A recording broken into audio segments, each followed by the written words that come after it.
When I was but a wee lad, around 10 I want to say, I had to find a book to log my reading hours for that month.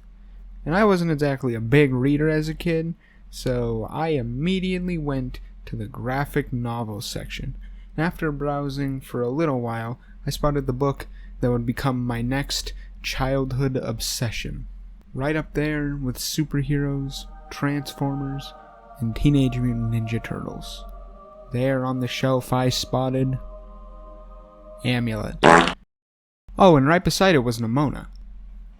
And wouldn't you know, the book that I completely ignored gets resurrected from the dead, pulled out of the rubble that was once Blue Sky Studios, whilst the Amulet movie is in production hell. Anyway, now that I'm done realizing that I'll never get that Amulet movie that I've waited so patiently for, let's talk about Nimona. So Nimona takes place in a weird cyberpunk medieval world ran by this government called the Institute. I've played enough Fallout to know where this is going. They follow the teachings of this super cool, badass knight woman named Glorith. The story goes that Glorith fought this big bad monster, and it was recorded as the most epicest of epicest battles in history. And now, thousands of years later, this institute pretty much just follows Glorith's teachings. And the story begins with Ballister, who's poor. He's apparently the first poor person to become a knight for the queen. He's also boyfriends with another knight named Ambrosius, who's a descendant of Glorith, and therefore is not poor. But plot twist, while being knighted, Ballister's sword turns into a gun and shoots the queen. Everyone then thinks that Ballister did it because it really looks like Ballister did it. So he's gone into hiding and literally everyone is looking for him. But luckily, the one person who manages to actually find Ballister is Nimona, who instead of wanting to turn Ballister in for the supposed murder everyone thinks he committed, instead, Nimona thinks he's a villain and she wants to be his sidekick. Ballister, not wanting help, just tries to go and, I guess, apologize, and he just gets arrested and thrown in prison. Nimona breaks him out though, and reveals that she's a shapeshifter, and also plot twist, she's the monster Glorith fought like 1,000 years ago. And after a while of investigating, we discover that the director from the beginning of the movie is the one who framed Ballister and actually killed the queen. The movie really shocked me here, because I expected them to, expose the director at, the end, but they actually do it just, halfway through the movie. They figure out the director did it, and then, they try once to expose her, and then they try again a little harder and succeed. And that's halfway through.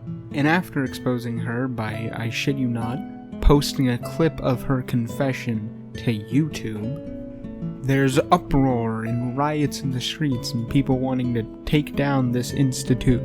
And right when the director is about to be arrested for murder, she conveniently pulls out a scroll that reveals that Nimona is the monster Glorith fought. After Ballister sees this scroll, they have their whole breakup that every animated movie has, except it is a little more earned here because it was kind of more built up to and it makes a little more sense. And after they break up, we get to see Nimona's backstory. Apparently she was besties with Glorith until one day Glorith's village found out and attacked her. So she didn't attack without warning, like the intro claims. She actually didn't attack at all. She just accidentally set Glorith's village on fire because they were attacking her first. And after Nimona has essentially just lost everything, she turns into a giant shadow monster, which I didn't even know she could do that, and begins tearing up the city and just attacking it while heading to Glorith's statue so she can kill herself by stabbing herself with the sword on the statue. This got so unexpectedly dark. I came in expecting a good, fun time, and what I got was a suicidal monster trying to commit suicide on screen by stabbing themselves in the heart. I mean, obviously, since it's a kids movie, and I think the book is for kids too, obviously, Ballister stops her, and she changes back, but oh my god, that got so dark so quickly. But the really evil director now wants to fire what's essentially a laser nuke at the city so she can kill the monster, while also killing like half the city. And at this point, I get that the whole point is that she's just so dedicated to her prejudice that she doesn't really have one, but what's her plan after this? Is her plan to just try and make people like that she tore up half the city? Like, I honestly question where she's really gonna go after this, or what she's really gonna do. Because I feel like if this happens, there will be riots, no matter how people feel about Nimona. But anyway, Nimona sacrifices herself by pretty much just taking the blast full on and destroying the cannon as well, and then everyone recognizes her and Ballister as heroes, and we get to see everything happy and a little bittersweet at the end, until Nimona comes back right at the end for the funniest scene cut off in history. Hey, boss. Holy Overall, I like the story of Nimona. I thought it was really cool, and it really got unexpectedly dark for a kids movie. Which is good, because children like dark things. Have you seen how many Five Nights at Freddy's fans there are? I'm gonna review that movie when it comes out, by the way. But anyway, I really enjoyed the story. And the animation too. The animation was just gorgeous. I love the 2D looking 3D animation style they're going for. But I will say, there is this one weird part, kinda near the beginning of the movie, where they're running through this castle, and some parts of it look unfinished. This feels like test footage. Feels like I shouldn't be seeing this. In this state, at least. And it's so odd too, because there's not really another part of the movie that's like this. There's no other parts that really look unfinished. Just this part, which is odd. A lot of people pointed it out too.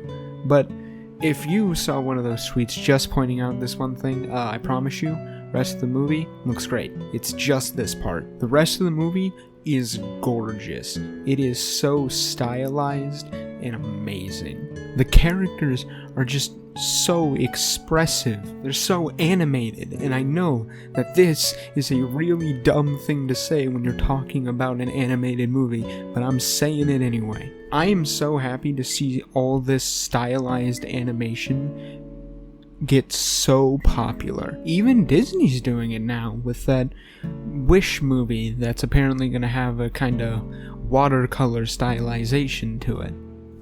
And I hope it's successful, because I want this stylized animation to become the new standard. Not all this realistic animations, all the being able to count the hairs on a character.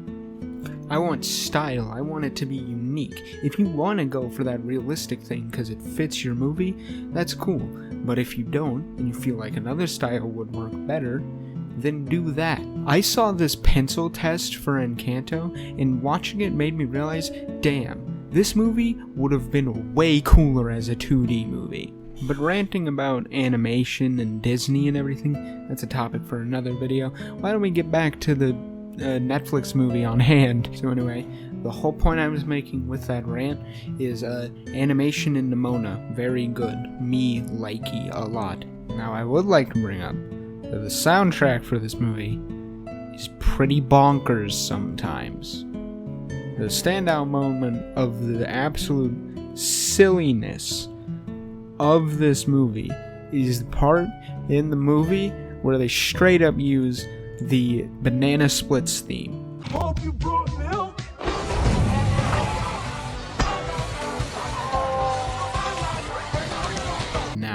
I know I'm risking everything by having this clip in my video at all, but I need it to demonstrate how bonkers the soundtrack will go at times. Most of it is pretty good. Even this part is pretty good. I was just not expecting some of the songs they used. But while it does have its problems, Nimona overall is a very good movie that I recommend watching with the whole family, especially the suicide part. That is, you should definitely watch that with your family. But in all seriousness, Nimona is a great, heartfelt, stylized movie, and I think everybody should at least give it a shot. I mean, I didn't even read the book that it was based off.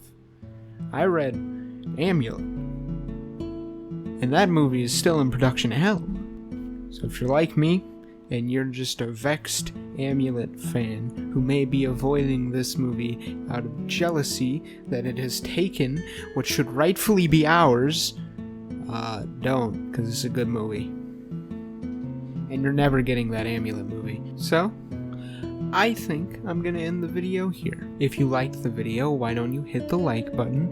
If you didn't like it, you can try to hit the dislike button, but it's not gonna do anything. It's been like a year, get over it already. If you want to see more from me, why don't you subscribe and turn on notifications, because I have way more videos coming very soon. And you can share the video with all your friends. And if you want to let me know what you thought of Nimona, or what you thought of my video, or just want to leave a funny haha, go in the comments section and type it out with your fingers. I've been Emerald, and bye.